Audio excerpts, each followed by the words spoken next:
August 23rd, Rodney Williams. Welcome to 365 Christian Men, where every day we aim to inspire and encourage with real-life stories about men. Rodney Williams' life was in a downward spiral, but when a meth lab blew up in Rodney's face, God met Rodney there in his pain. On this date, in 2008, Rodney's life story was performed on stage. Listen to this. Has life blown up in your face? Reach up. If the meth lab hadn't blown up in his face, Rodney Williams would probably be dead now. At best, he'd still be enslaved to methamphetamines.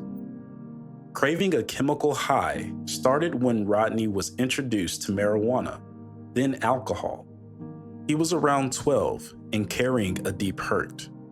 He'd been molested as a small child, and getting high helped mask the pain. Some years later, a car accident made pain pills necessary, and Rodney got addicted. A second car accident made it even worse. Rodney got married and had a son, but inside he was restless, on edge, and craving drugs.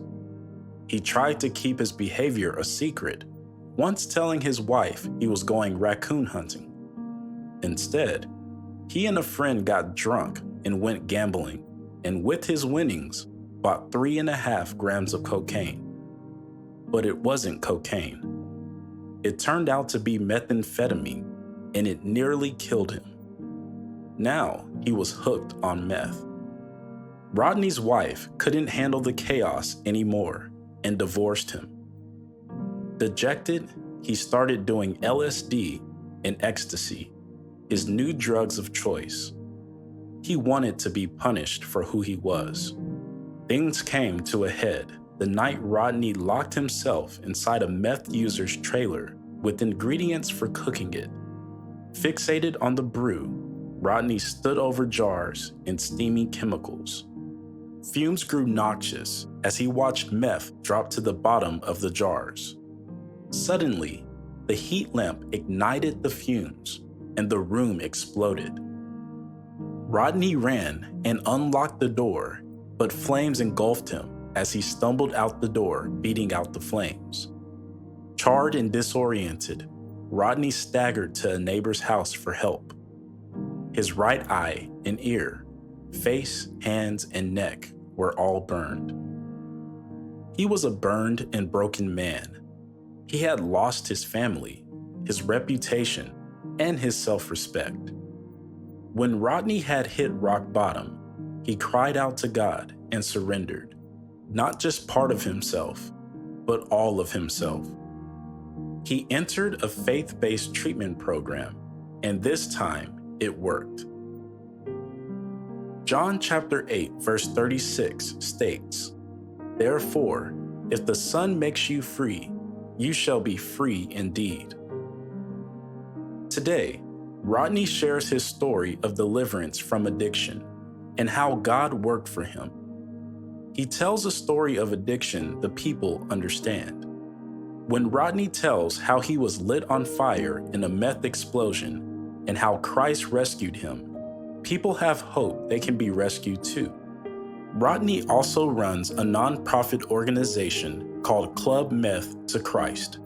He gives his book, Club Meth to Christ, free to addicts and prisoners, or anyone else who needs one and can't afford it. Has life blown up in your face? Reach up. Do you think you've fallen too far? Not so.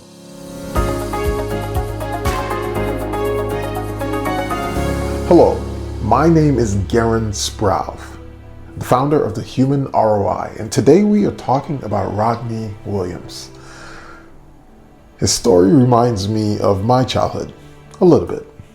You see, I too was sexually abused as a kid, and I held and carried a feeling of rejection for many years. And it showed up Whenever someone wanted to treat me well, or someone wanted to shower me with love or affection, whether it was a birthday party or any kind of event where they were celebrating me, my graduation, I rejected it all. My college graduation, I didn't even walk. I rejected that too. My wife wanted to make me a meal after a long day. I rejected her too. Things changed when my wife told me that I'm selfish. She says, Garen, you are selfish. You won't allow me to love you the way that you want to be loved. And that's when I realized that I had still been holding on to this feeling of rejection from childhood. Now, my drug of choice was to beat myself up for every bad and poor decision I made. Oh, I beat myself up. My company, I even called it Clean Slate because I wanted to change the image that I felt about myself on the inside. I just didn't know how. I carried this weight of rejection, this drug of choice, for so many years. What's going on in your life? What have you been carrying? Whether it be from childhood or from some event that occurred to you when you were an adult. The fact is, you are causing a wake of destruction, maybe just like me, in your path.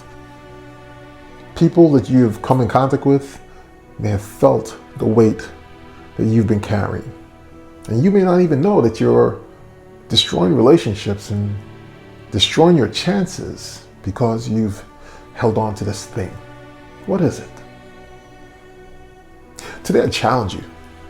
If you are hearing my voice, that means you have an opportunity. I'm challenging you to put that thing down. Turn to Christ.